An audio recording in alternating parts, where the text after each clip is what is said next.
ارأیت من اتخذ الہہ ہواہ، کیا آپ نے اس شخص کو دیکھا ہے جس نے اپنے نفس کی خواہش کو ہی اپنا خدا بنا لیا؟ ارأیت، کیا آپ نے دیکھا ہے من اتخذ الہہ ہواہ، اس شخص کو دیکھا ہے جس نے خواہش نفس کو ہی خدا مان لیا؟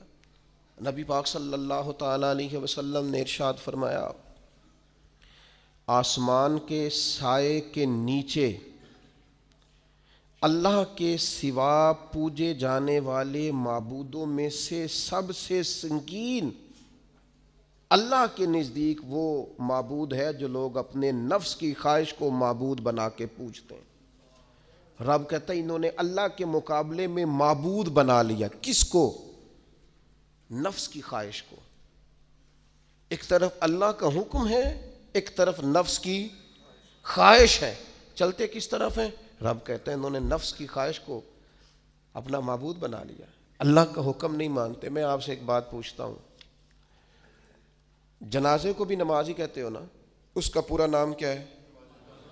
وہ بھی نماز ہے، اور فجر والی بھی نماز ہے۔ کتنا دوڑ رہا ہے بندہ، محلے کا ایک علاقے کا ایک بااثر آدمی انتقال کر گیا، دوڑ رہا ہے، چھٹی لی ہے، بھاگا آیا ہے، جلدی سے وضو کیا ہے، جنازہ پڑھنا ہے، لمبا چوڑا رش ہو گیا، صفیں گنی نہیں جا رہی، سر گنے نہیں جا رہے۔ یہ کس لیے آئے؟ کہتے ہیں نماز پڑھنے ہیں جنازے کی۔ اگر تو آئے ہو نماز پڑھنے تو فجر بھی نماز ہی ہے، ظہر بھی نماز ہے، عصر بھی نماز ہے، مغرب عشاء بھی۔ اگر تو نماز پڑھنے آئے ہو تو بتاؤ یہ والی چھٹی تم نے 5 نمازوں میں کیوں نہیں لی؟ اگر تو آئے ہو نماز پڑھنے تو پھر بتلاؤ یہ والا اہتمام فجر میں کیوں نہیں ہوا؟ یہ تم نماز پڑھنے نہیں آئے، یہ ہم اللہ کے حضور حاضری دینے نہیں آئے۔ یہ وہ جو سیاسی رکھ رکھاؤ ہے، یہ جو ذاتی یہ نفس کی عبادت ہے، یہ اللہ کی عبادت نہیں ہے، یہ خواہش نفس کی تکمیل ہے۔ یہ رب کی عبادت، یہ تو اپنے خواہش کے پیچھے دوڑے آئے ہو، مجھے بتلاؤ نا۔ وہ ایک شاعر تھے، انہوں نے بات تو بڑی غلط کی، لیکن چلو بعض اوقات نصیحت کے لیے کچھ باتوں کو دہرا دینا چاہیے۔ پاکستان کے ایک معروف شاعر تھے، ان سے کسی نے کہا کہ آپ مسلمان ہیں؟ کہنے لگا آدھا مسلمان ہوں آدھا کافر ہوں۔ اور کس طرح؟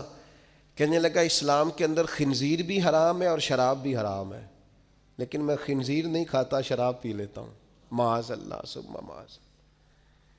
کہنے لگا خنزیر سے مجھے نفرت ہے، شراب میں چھپ کے کئی کونے میں جا کے پیتا ہوں، تو آدھا مسلمان ہوا نا۔ کہ اگر تو میں دین کا حکم سمجھ کے نفرت کروں تو پھر جتنی خنزیر سے کروں اتنی شراب سے بھی کروں۔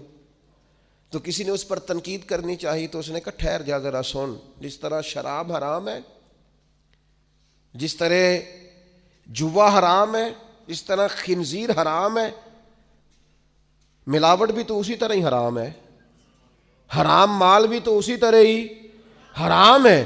یہ کیسی تمہارے نفس کی خواہش ہے کہ خنزیر نہیں کھاتے؟ کہتے ہیں کہ کسی علاقے میں ایک آفیسر تھا، تو وہ سب حرام مال اکٹھا کرتا تھا، تو کوئی کسی کی ضرورت ہی نہیں تھی اس سے بات کرنے کی۔ تو ایک بوڑھی اماں تھی، وہ بڑی حق بات کہنے کا مزاج رکھتی تھی، تو ان کی مرغی مر گئی، تو اس کے گلے پہ چھری چلا کے نا تو اس آفیسر کے گھر دے آئیں دیسی مرغی۔